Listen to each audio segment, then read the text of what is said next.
Elena Ortiz never expected a simple mistake to thrust her life into the spotlight. One moment, she was just a hard-working single mother serving tables, trying to provide for her son. The next, she was humiliated by tech mogul Nathan Carrington in front of a restaurant full of people.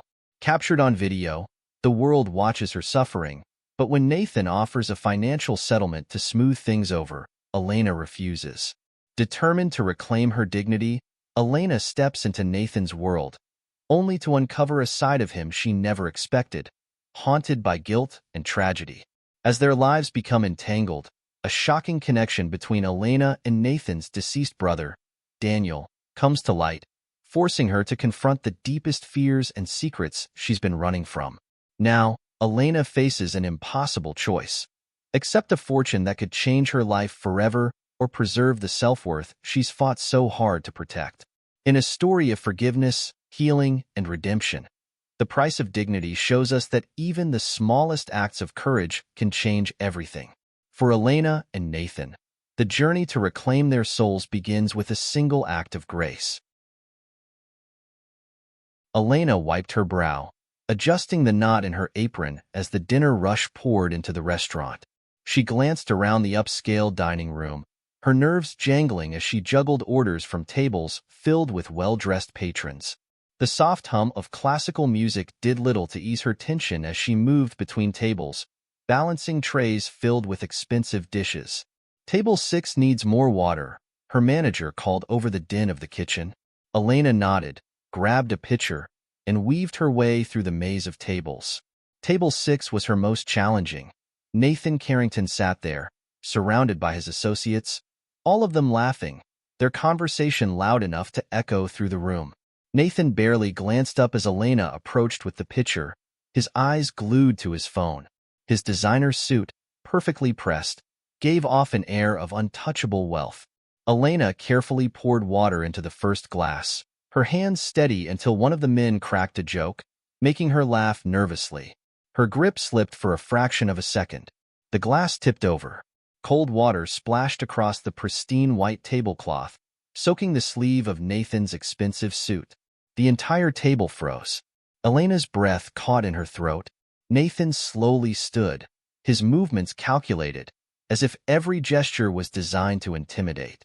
He looked down at his soaked sleeve, then at Elena. His jaw clenched. "Are you serious?" His voice was cold, cutting through the restaurant like a blade. "I expect competence, not this." I'm so sorry," Elena stammered, grabbing a napkin. Her hands shook as she tried to blot the water. "I'll clean it up." "Don't bother," Nathan interrupted, his voice rising. "If this is the best you can do, maybe you should reconsider your career." The restaurant went silent. Every eye in the room turned toward the table. Elena's face burned with humiliation, her heart pounding as she stood frozen, napkin in hand. "Let me fix it." "Fix it?" Nathan scoffed, looking her up and down with disdain. "You've done enough. Just go. Get someone competent to serve us." Elena blinked, fighting back the tears that welled up in her eyes. Her feet felt rooted to the floor, but she forced herself to turn away, walking as fast as she could toward the kitchen. She could feel everyone's eyes on her back. Elena shut the door to her tiny apartment behind her, collapsing onto the couch. The sting of Nathan's words echoed in her mind. Her phone buzzed incessantly beside her. She groaned, grabbing it. Her best friend, Rosa, had sent her a message. "Have you seen this?" Elena opened the video. It was from the restaurant. Someone had filmed the entire scene. Her stomach twisted as she watched Nathan's outburst replay in crystal clarity. The comments below the video were pouring in, a mix of outrage and pity for her. "Billionaire humiliates waitress. Disgusting. Who does he think he is? I hope she sues him." Elena dropped her phone onto the coffee table, her hands shaking. The incident was out of her control now. She felt a swell of shame. She hadn't asked for this, hadn't wanted to become the latest viral sensation. She curled up on the couch, pulling a blanket over her as if it could shield her from the world outside. A knock at the door startled her. She opened it to find her neighbor, Mrs. Hernandez, standing with a plate of cookies. "Me, Nina. I saw the video," the older woman said, her eyes soft with concern. People are talking about you, but don't let it get you down. You're stronger than this. Elena forced a smile. Gracias, but I don't know if I am.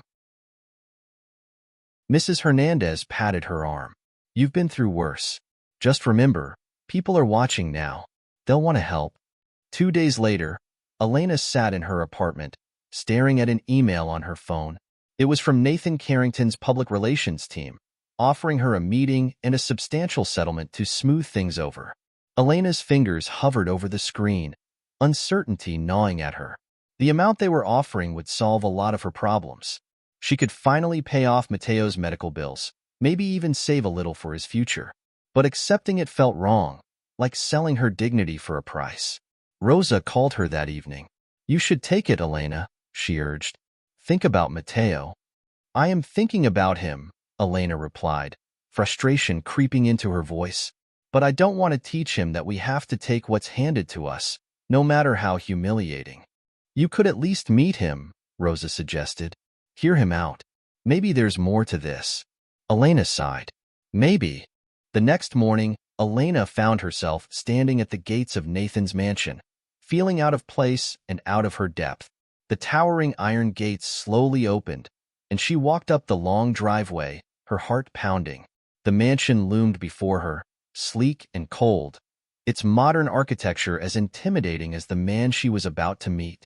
Nathan greeted her in his office, seated behind a massive glass desk. He stood as she entered, motioning for her to sit. Elena, he began, his tone formal. I want to apologize for what happened. Elena crossed her arms. Do you even remember what you said to me? Nathan's expression faltered for a second.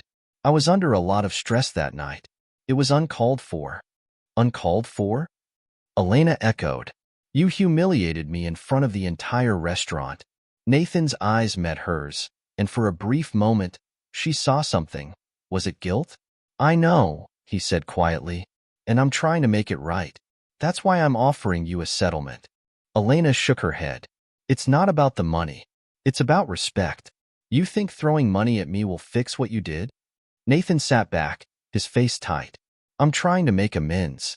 And I'm telling you, money won't fix this, Elena replied. You can't buy dignity, Nathan. The tension in the room thickened, both of them locked in a silent battle of wills. Nathan exhaled sharply, running a hand through his perfectly styled hair. What do you want from me then, Elena? He asked, his voice strained. I don't want anything from you, she said, standing up. I just wanted to hear you say it, that you knew what you did was wrong. Nathan's jaw clenched, and after a long pause, he nodded. It was wrong. I'm sorry. Elena's heart twisted, the apology catching her off guard. She wasn't sure if it was genuine, but it was something. She turned and walked toward the door, her steps steady. Elena, Nathan called after her. She paused but didn't turn around. If you change your mind about the settlement. She shook her head. I won't. As she walked out of the mansion, her phone buzzed in her pocket. She pulled it out, her stomach dropping when she saw the caller ID, Mateo's school. Her hand shook as she answered. Ms. Ortiz, there's been an accident. Mateo's at the hospital. You need to come quickly. Elena felt the world spin around her. Without a second thought, she ran for her car, her heart hammering in her chest. The apology, the humiliation, none of it mattered now. All she could think about was getting to her son. Elena's hands gripped the steering wheel tightly as she sped through the streets, her heart racing in sync with the rhythm of her thoughts. Mateo. The word repeated in her mind like a broken record. She hadn't even asked what happened during the frantic phone call from his school. She'd just run for the car. She burst into the hospital's emergency room, scanning the waiting area until she spotted a nurse behind the desk. My son, Mateo Ortiz. He's 8. He was brought in from his school. The nurse nodded, her expression neutral but reassuring. He's in room 204. Dr. Evans is with him now. Elena hurried down the hallway, her breath coming in short, sharp bursts. When she entered the room, she saw Mateo lying in bed, his small form swamped by the white sheets. He was awake, looking pale and scared, but unharmed. Dr. Evans stood beside the bed, speaking softly to him. Mateo! Elena breathed, rushing to his side. She knelt by his bed, clutching his hand. Are you okay, Mijo? Mateo nodded weakly, his wide brown eyes filled with tears. I'm okay, Mama. My chest just hurt a lot. Dr. Evans turned to Elena. He had a mild asthma attack, but he's stable now. We'll keep him for observation for a few hours to make sure he's all right, but he's out of danger. Elena exhaled deeply, relief flooding her body. Thank you, she whispered, squeezing Mateo's hand. But her relief was short-lived. As Dr. Evans left, Elena's gaze drifted to the monitor beeping softly beside Mateo's bed. She knew what was coming next, the bills, the strain. She kissed Mateo's forehead, trying to suppress the tightness in her chest. She should have accepted Nathan's money. Maybe then she wouldn't have to worry about paying for this, about keeping up with the medical costs that were always piling up. What good is dignity when you can't afford to take care of your own child? Nathan Carrington sat alone in his study, the faint glow of his laptop screen illuminating the cold, minimalist room. The apology meeting with Elena replayed in his mind for the 100th time. He'd expected it to be over quickly, a simple exchange of words and money. Instead, it had rattled him in a way he couldn't quite shake. Her refusal had taken him off guard. No one refused him, especially not a waitress struggling to make ends meet. But it wasn't just her defiance that gnawed at him. It was the way she looked at him, as if she could see right through the layers of control and perfection he so carefully cultivated. Money can't fix this, she'd said. Nathan's hands curled into fists at his sides. She was right, of course. Money couldn't fix everything. It hadn't fixed the rift between him and Daniel before his brother died. It hadn't erased the guilt that haunted him every night. The guilt of letting his brother slip away, of not understanding him until it was too late. Nathan pushed back from his desk, pacing the room. He had avoided thinking about Daniel for so long, buried himself in work, in deals and acquisitions. But Elena's words had brought it all back. The truth was that his outburst at the restaurant hadn't been about her at all. It had been about him, about his own guilt and unresolved grief. Maybe that was why he felt compelled to reach out to her again. Not to fix his image, but to confront the truth of his own mistakes. Elena sat at the foot of Mateo's hospital bed, watching him sleep peacefully. The quiet beep of the heart monitor filled the room, a soft rhythm that did little to calm the storm raging in her mind. The nurse had just handed her the estimate for the hospital stay and treatment. It was more than she made in 2 months of waitressing.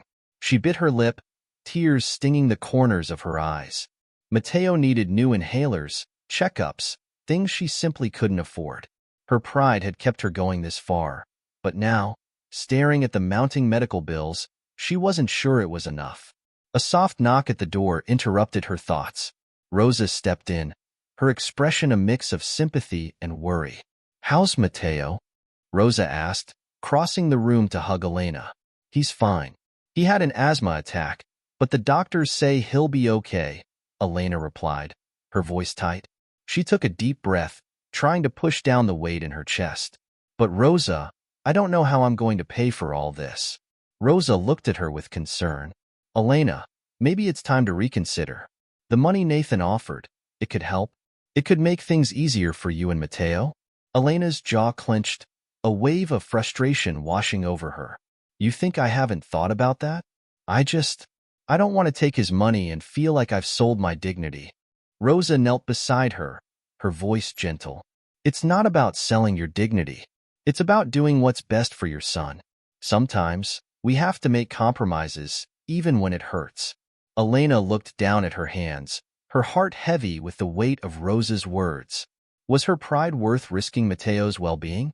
The next day, as Elena sat by Mateo's side in the hospital, her phone buzzed with a new message. It was from Nathan. "Elena, I hope Mateo is doing well. I've been thinking about our conversation, and I wanted to apologize again. I never meant to hurt you. My reaction that night wasn't about you. It was about me. I lost someone close to me, my brother Daniel, and I've been carrying a lot of guilt. I didn't handle it well. I know that money can't fix everything, but if there's any way I can help you, please let me know." Elena stared at the screen, her heart pounding. Daniel. The name tugged at a distant memory, but it was too hazy to grasp. She hadn't known Nathan had a brother, let alone that he had passed away. She hesitated before typing a response. "Mateo's fine. Thank you for reaching out. I didn't know about your brother. I'm sorry for your loss." She paused, her fingers hovering over the screen. For the first time, she felt like there was more to Nathan than just a wealthy, arrogant CEO. Maybe, just maybe, they weren't so different after all. "If you're willing to talk about it, I'd like to know more about Daniel." She hit send, her curiosity piqued. She wasn't sure why she wanted to know more. Maybe it was because understanding Nathan meant understanding the man who had so profoundly shaken her life. Later that evening, Elena received a phone call from an unfamiliar number. "Ms. Ortiz? My name is Robert Lang. I'm an attorney representing the estate of Daniel Carrington." Elena's breath hitched. "What? Why are you calling me?" "Ms. Ortiz, I understand this is unexpected, but you were named in Mr. Carrington's will. He left you a significant sum of money, and I'd like to arrange a meeting to go over the details." Elena's heart pounded in her chest. Daniel Carrington, Nathan's brother? The same brother Nathan had mentioned just hours ago? Why would Daniel leave her money? She hadn't known him. Or had she?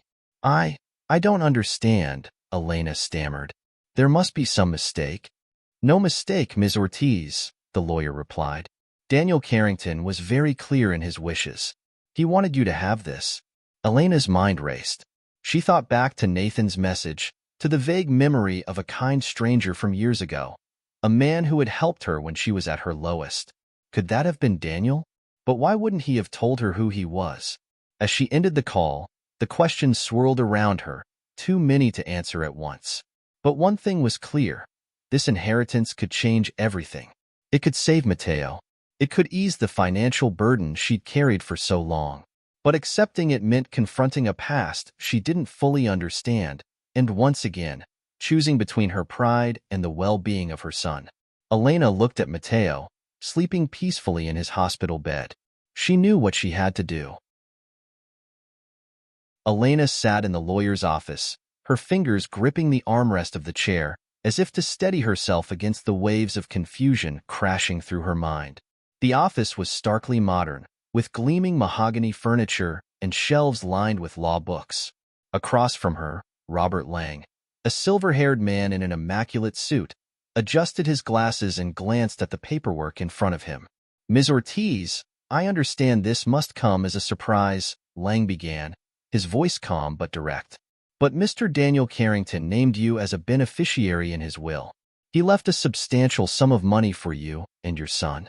Elena blinked, still trying to process the words. "But I didn't know Daniel Carrington. Not really. Why would he leave me anything?" Lang smiled slightly, though it didn't reach his eyes. "That's exactly what we're here to discuss. Mr. Carrington was a very private man, and he made these arrangements quietly. I believe he felt a certain connection to you, though I don't have the personal details of that relationship." Elena frowned, her mind racing back to the memory of the kind man she had met years ago, a man who had helped her out of a difficult situation when she needed it most. He had been so mysterious, never mentioning his full name or his family. Could that man have been Daniel? "So, Daniel helped me once," Elena admitted slowly, "but he never told me who he was. I didn't even know he was related to Nathan until now." Lang nodded. "That sounds consistent with Mr. Carrington's character. He wasn't interested in using his family name or wealth in his personal life. However, he clearly thought highly of you and wanted to ensure that you and your son were taken care of." Elena's heart pounded in her chest. This money could change everything. It could secure Mateo's future and ease the constant financial strain that weighed her down. But at what cost? Could she really accept this gift from a man she barely knew, especially knowing the tension between him and Nathan? Back in her cramped apartment that evening, Elena sat at the kitchen table, the letter from the lawyer still in her hand. Mateo played quietly in the other room, his soft humming drifting through the air. Elena's thoughts were far from the present, tangled in the past. She remembered that day so clearly now. She had been at the lowest point of her life, barely scraping by, juggling 2 jobs, and trying to make ends meet for her son. Then, on one rainy afternoon, she had met a man outside the diner where she worked.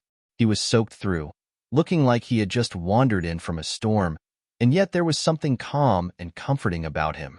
"You shouldn't have to do this alone," he had said, handing her enough money to pay off a few bills and buy groceries for weeks. "No one should." She had asked his name, but he had only smiled softly. "Daniel," he had said, before disappearing into the rain. That had been the end of it. She had never seen him again, never expected to. But now, years later, she knew the truth. Daniel Carrington, Nathan's brother, had been the man who had helped her when she needed it most. Meanwhile, Nathan stood in the grand hallway of the Carrington family estate, the weight of the day heavy on his shoulders.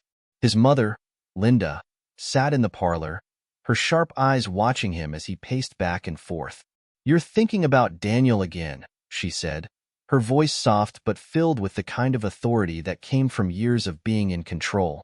Nathan stopped, his hands clenched at his sides. "I can't stop thinking about him," he admitted. "It feels like everything I do now is somehow connected to him. The way he just left, the way he distanced himself from us." Linda sighed and stood, her graceful movements betraying none of the burden she carried. She walked over to her son and placed a hand on his arm. "Nathan, your brother chose his path. He rejected our wealth and the life we built. That's on him, not on you." "But I didn't help him," Nathan muttered, his voice thick with guilt. "I pushed him away. I didn't understand why he lived the way he did, and now he's gone.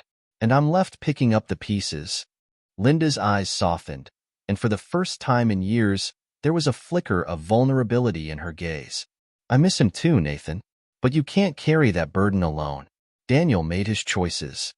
Nathan turned away, his mind racing with memories of his brother's rebellion against their privileged upbringing. But more than that, his thoughts drifted to Elena. She was connected to Daniel in a way he hadn't anticipated, and now, knowing that his brother had left her money, without telling her the truth, it only deepened his sense of responsibility. Elena stood in front of Nathan's mansion once again, feeling the same sense of unease that had gripped her during their first meeting. She had called Nathan after learning about Daniel's will, wanting answers.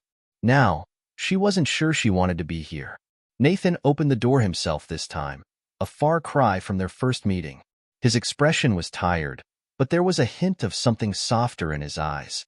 "Elena," he said quietly, "come in." She stepped inside, her nerves buzzing as they walked into his office. The tension between them was palpable, but Elena was the first to break the silence. "Why didn't you tell me about Daniel?" she asked, her voice steady despite the storm of emotions inside her. Nathan sighed, running a hand through his hair. "I didn't know at first. I didn't know he had left you anything until after he died. And by then, I didn't think it was my place to tell you." Elena crossed her arms, frowning. "But you knew he helped me. Why didn't you say anything when we first met?" "I didn't want to make things more complicated," Nathan replied, his gaze meeting hers.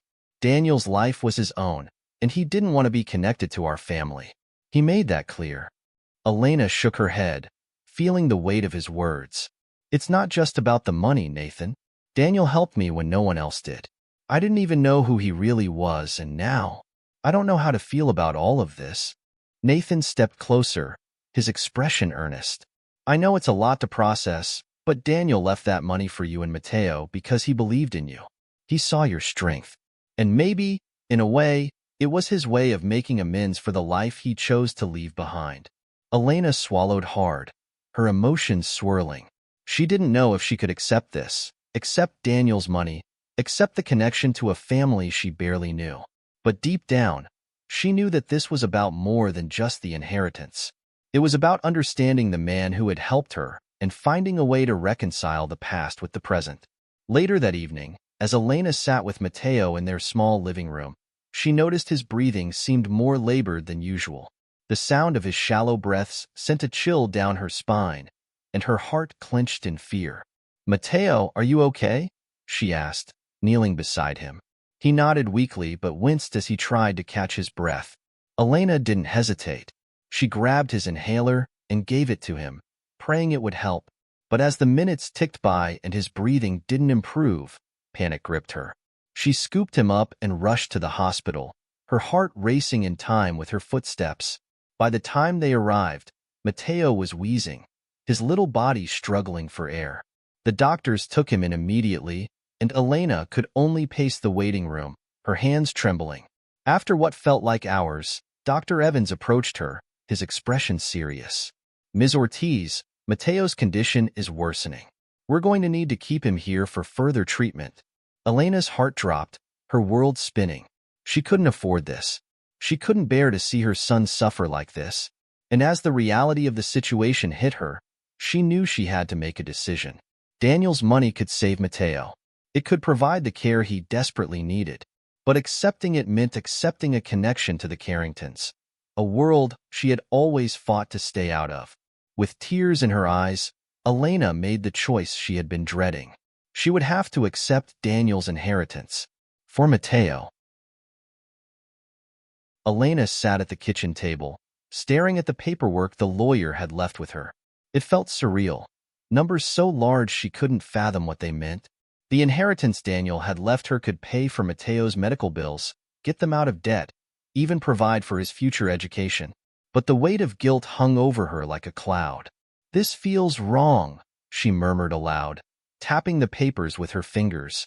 Rosa, sitting across from her, frowned in disbelief. "Elena, how is this wrong? You've been struggling for so long. This money is a gift." Elena shook her head. "But I didn't earn it. It came from someone I barely knew. And it's tied to Nathan's family. Taking it feels like I'm losing a piece of myself, like I'm letting them win somehow." Rosa sighed, leaning forward. "You need to think about Matteo. Think about what this can do for him. It's not about you. It's about giving him a better life. That's what Daniel wanted, or he wouldn't have left it to you."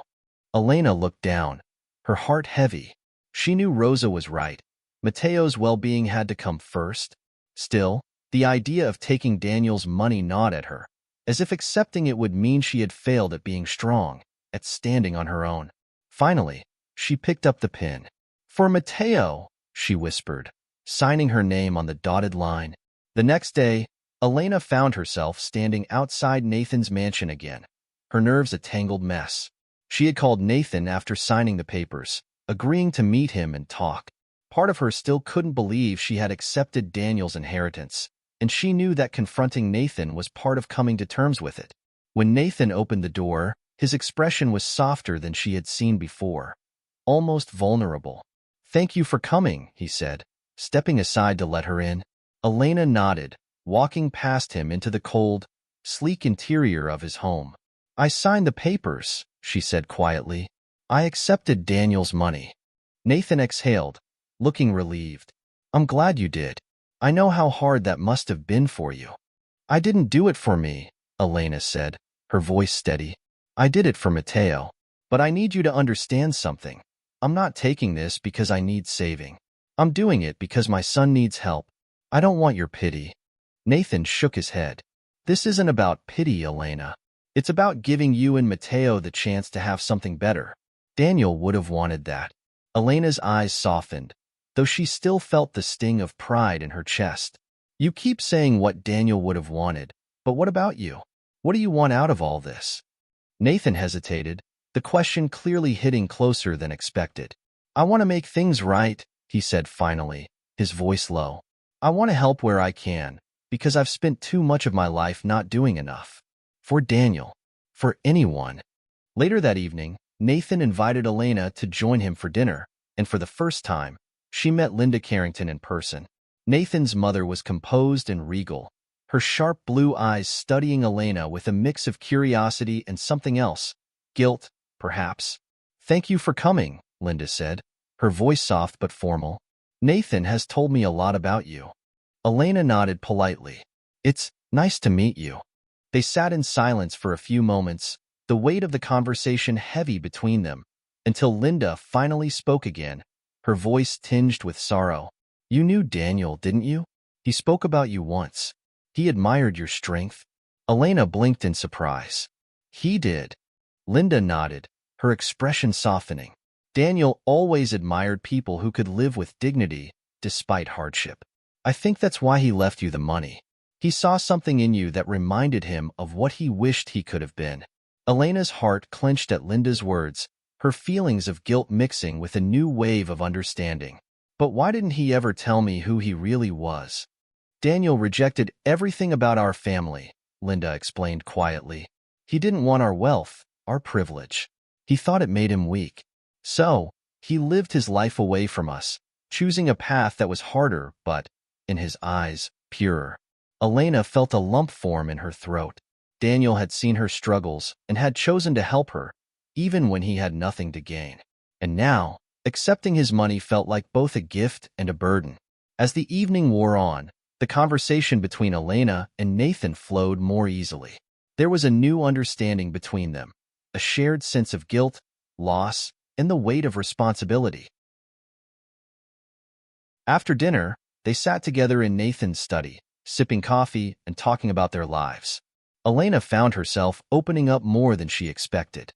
"I always thought I could do everything on my own," she admitted, staring down at her cup.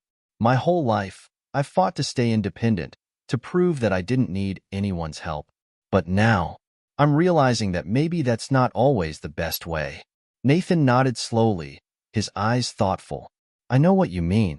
I've always been focused on control, on maintaining my power and success. But with Daniel, I lost control. And I think that's what scares me the most, realizing that sometimes we can't do everything alone." Elena looked at him, seeing the vulnerability in his expression. For the first time, she realized how deeply Nathan's past had affected him, just as her own struggles had shaped her. They were two people, different in so many ways, but united by their shared pain and desire for redemption. "I guess we're not so different after all," Elena said softly, a small smile tugging at the corners of her lips. Nathan met her gaze, his own smile faint but genuine. "Maybe not." A few weeks later, Elena sat in the hospital room beside Mateo's bed, her heart lighter than it had been in months.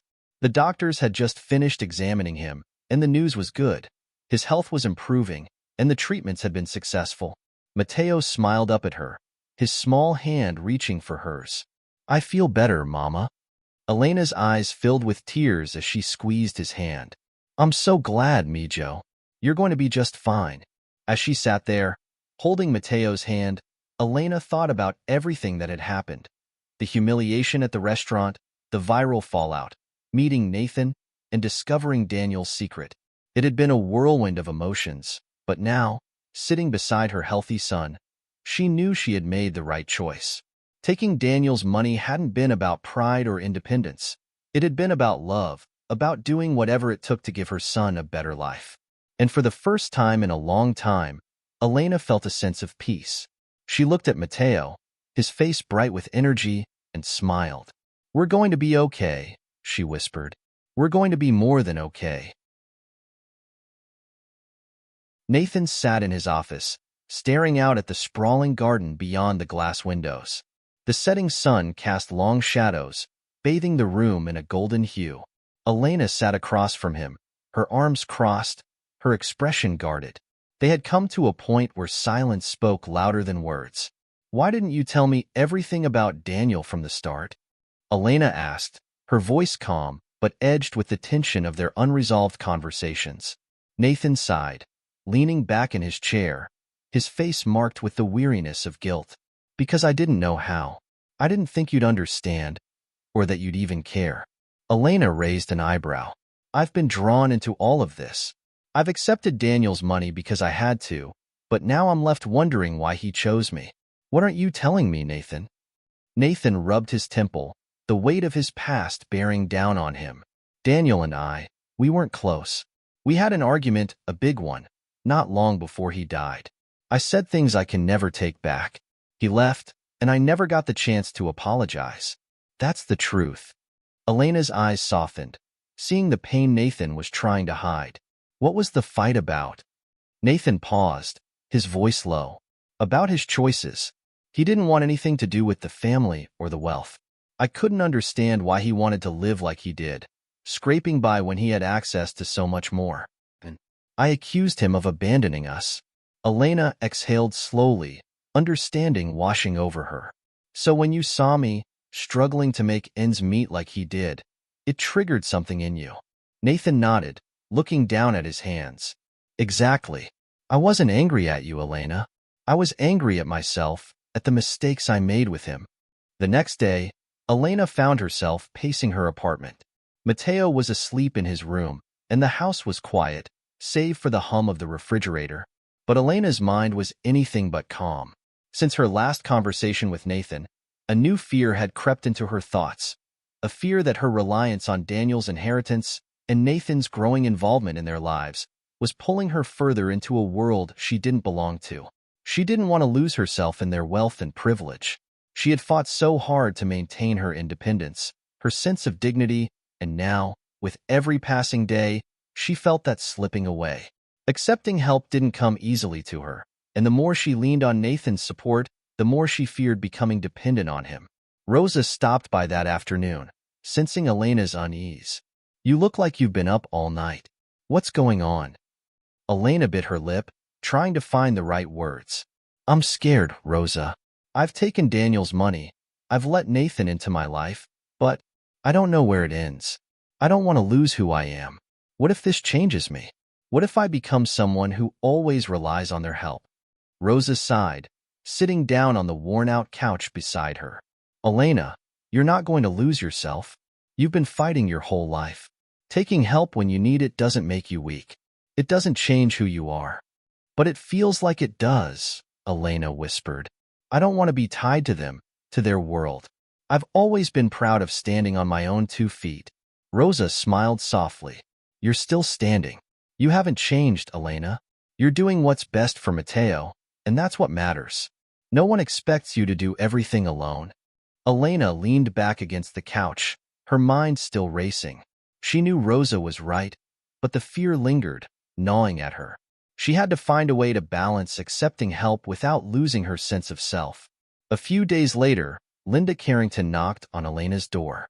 Elena opened it, surprised to see Nathan's mother standing there.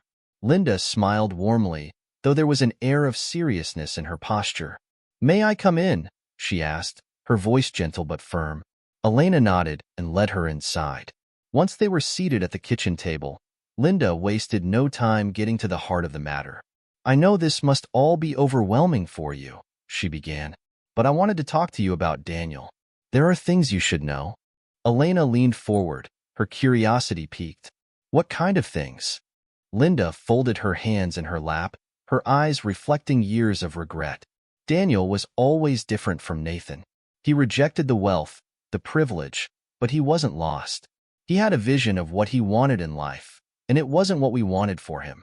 He admired people like you, people who worked hard, who didn't take the easy way out. That's why he left you the money. Elena blinked, her throat tightening. But why me? I only met him once, and he never even told me who he really was. Because that's how Daniel was, Linda said softly. He didn't want to be judged by his name or his family. When he met you, he saw someone who reminded him of the life he wanted. You were resilient, independent. He admired that. Elena sat back in her chair, absorbing Linda's words. She had always wondered why Daniel had chosen her, and now, hearing the truth, it felt like both a blessing and a burden. I don't know if I can live up to what he saw in me, Elena admitted, her voice barely a whisper. Linda reached across the table, placing her hand gently on Elena's. You already have. That evening, Elena sat with Nathan in his study, the atmosphere between them tense. The more she learned about Daniel, the more conflicted she felt about her place in the Carringtons' world. Nathan, Elena began cautiously, I need to talk to you about something.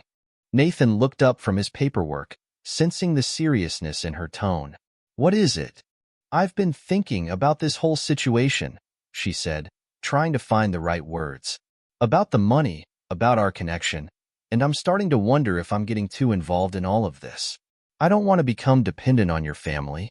Nathan frowned, his expression a mix of confusion and hurt. What do you mean? Elena sighed, rubbing her forehead. I've always been independent. I've always handled things on my own, and now, with Daniel's money and your help, it feels like I'm losing that. Like I'm not myself anymore. Nathan's jaw tightened, his frustration bubbling to the surface. You're not losing yourself, Elena.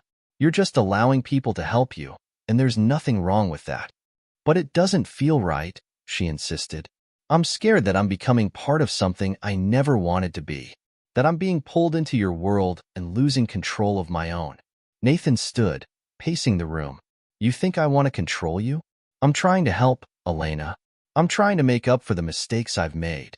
Elena shook her head, her voice trembling. It's not about you, Nathan. It's about me. I don't know if I belong in your world. Nathan stopped, turning to face her, his eyes filled with pain. Maybe you don't, but I thought we were building something real, something that went beyond money and status.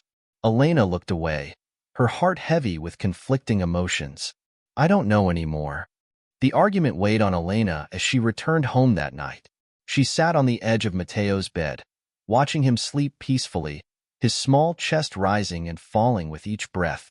His health had improved so much since they had started using Daniel's inheritance for his treatments. As she sat there, Mateo stirred, his sleepy eyes blinking open. Mama, why are you sad? He asked softly, his voice filled with concern. Elena smiled weakly, brushing a strand of hair from his forehead. I'm not sad, Mijo. I'm just thinking. You're always thinking, Mateo said, his words wise beyond his years. But things are better now, right? You said everything's getting better. Elena's throat tightened, tears welling in her eyes. Yes, they are. Things are better. Then why are you still worried?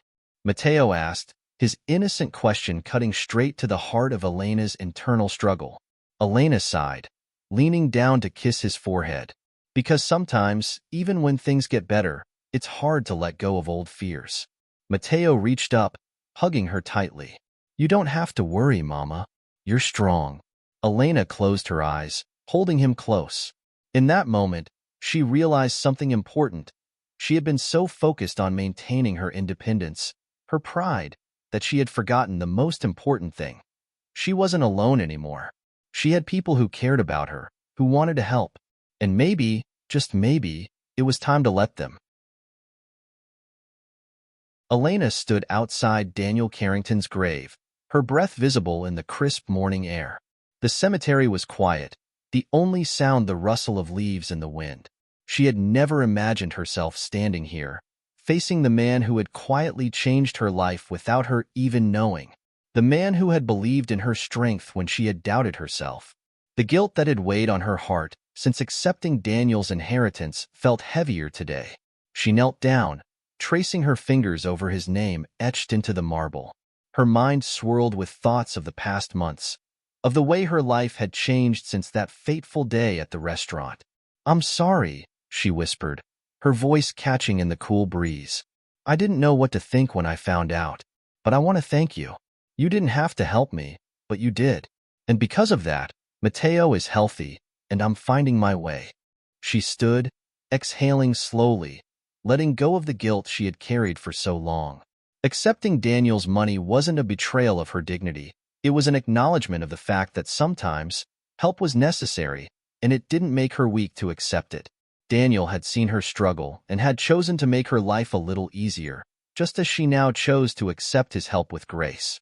With a final glance at the grave, she turned and walked back to the car, feeling lighter than she had in months. That afternoon, Elena stood outside Nathan's mansion again. She had been avoiding him since their argument, unsure of how to address the feelings that had surfaced. But after visiting Daniel's grave, she knew it was time to confront her fears and her feelings. Nathan opened the door, his expression a mix of surprise and hesitation. Elena, he said, stepping aside to let her in. I wasn't sure I'd see you again. Elena smiled softly, walking into the spacious foyer. I wasn't sure I'd come back, but I needed to talk to you. They sat down in the study, the same room where they had argued just days before. The tension between them was thick, but Elena was determined to clear the air. I've been doing a lot of thinking, she began, her voice steady, about everything, Daniel, the money, you and me. And I've realized something important. Nathan leaned forward, his brow furrowed. What's that? I've been so focused on maintaining my independence that I've been pushing people away, Even when they're trying to help, Elena admitted, her gaze meeting his. I thought accepting help meant losing control, but I was wrong. Accepting help doesn't make me any less strong. It doesn't make me less of who I am. Nathan nodded, his eyes softening. I know it's been hard for you, and I never wanted to make you feel like you were losing yourself. I just wanted to help. Elena smiled, her heart warming at his sincerity. I know, and I appreciate it. But we need to be honest with each other about where we stand. This isn't just about money or Daniel's legacy anymore. This is about us. Nathan's breath hitched slightly, but he nodded. You're right. It's not just about the inheritance or what Daniel wanted. I care about you, Elena. I care about Mateo. And I don't want you to feel like you're obligated to me because of Daniel's money. Elena reached for his hand, squeezing it gently. I don't feel obligated, but I do feel something between us, and I think it's worth exploring, if we can be honest with each other. Nathan's smile was small but genuine. I'd like that. A few days later, Nathan and Elena sat at a table in a small cafe, sipping coffee as Mateo played in the nearby park. The sun was shining, and for the first time in what felt like forever, Elena felt at peace. I've been thinking about Mateo's future, Nathan said, his tone thoughtful. Now that things have settled down, I'd like to help set up a trust for his education. That way, he'll always have something to fall back on. Elena hesitated, the offer generous but stirring old fears. Nathan, I appreciate the offer, but I don't want Mateo to feel like he's dependent on anyone but himself. Nathan nodded, understanding her concern. I get that, but this isn't about making him dependent. It's about giving him opportunities. He'll still have to work hard for everything he wants, but this will make sure he has the chance to chase his dreams without worrying about money. Elena considered his words, realizing that this wasn't about control. It was about security. About giving Mateo the future she had always dreamed of, but had been afraid she couldn't provide. She nodded, smiling softly. You're right. It would give him opportunities one never had. Nathan's smile widened. Exactly. And I want to be there to help, however I can. A week later, Elena found herself standing with Nathan and Mateo at the front door of the Carrington estate. Linda had invited them for dinner, a chance to come together as something resembling a family. Linda greeted them warmly, her regal demeanor softened by the past months. She had come to respect Elena, and though their worlds were still different, they had found common ground in their love for their families. As the evening wore on, Linda pulled Elena aside into the study. The room was filled with memories, old portraits of the Carringtons, artifacts from their family's long history. Thank you for coming tonight, Linda said, her voice soft but sincere. I know it hasn't been easy, integrating our lives the way we have. Elena smiled. It's been a journey, but I think we're all finding our way. Linda nodded, her eyes reflecting years of experience. You remind me of Daniel in many ways. Strong, independent, and unafraid to speak your mind. He admired you for that. I want you to know that, no matter what, you and Mateo will always be part of this family. Elena felt a surge of gratitude, but she also understood that this wasn't just about family ties. It was about mutual respect and the choices they had made to come together. Thank you, Linda. That means a lot to me. Linda smiled, her hand resting gently on Elena's arm. Take care of Nathan. He needs someone like you in his life. As the sun began to set, casting a golden glow over the neighborhood, Elena, Nathan, and Mateo walked through the park near Elena's apartment. Mateo rode his new bike, a gift from Nathan, laughing as he zoomed past them. Elena smiled, watching her son, feeling a sense of hope she hadn't known in a long time. Nathan walked beside her, his hand brushing hers as they strolled together. You've come a long way, Nathan said, his voice full of admiration. So have you, Elena replied, her heart swelling with a warmth she hadn't expected. I think we both have. Nathan chuckled softly. I never thought my life would turn out like this, but I'm glad it did. Elena nodded, her eyes fixed on Mateo. Me too. As they reached the park's edge, Elena paused, looking at Nathan with a mix of gratitude and affection. I've spent so long fighting to stand on my own, to prove that I didn't need anyone's help. But I've learned that it's okay to lean on people, as long as you don't lose yourself in the process. Nathan smiled, understanding in his eyes. And you haven't lost yourself, Elena. You've only become stronger. Elena took his hand, her heart light and full of hope. I think you're right. As the sun dipped below the horizon, casting the park in a warm, golden glow, Elena felt a sense of peace settle over her. For the first time in years, she wasn't just surviving, she was thriving. And she knew that, no matter what challenges lay ahead, she had the strength and the support to face them.